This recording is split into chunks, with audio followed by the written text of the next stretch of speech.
বন্ধুরা, টিকিচে আমাদের সকলকে স্বাগত। আজকে আমি আম দিয়ে বানাবো মাছের পাতলা ঝোল। গরমের দিনে মন্দ হয় না, খেতেও দুর্দান্ত লাগে। আমি প্রথমে মাছটা ভেজে নিয়েছি, আলুগুলো ভেজে নিয়েছি। আলুগুলো এবার আমি তুলে নেব।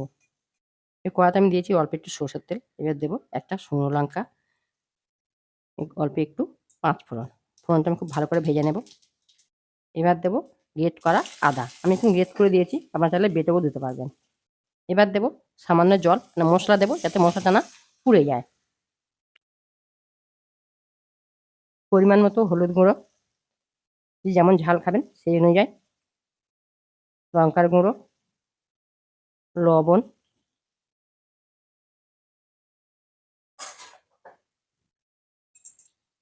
ধনে জিরে একসাথে গুঁড়ো করা আছে সেটাও দিয়ে দেবো।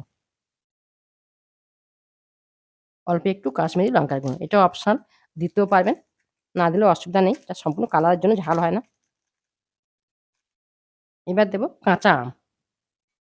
এবার আমি ভাজা আলুটা দিয়ে দেবো। দেখুন আলু আম খুব ভালো করে আমি কষিয়ে নিয়েছি।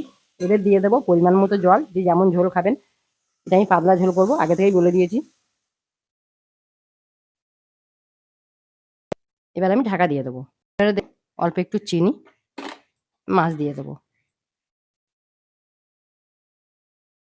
দেখুন আম দিয়ে আমার মাছের পাতলা ঝোল রেডি হয়ে গেছে। এবার নামিয়ে নেবো, তারপরে আমি দেখাবো।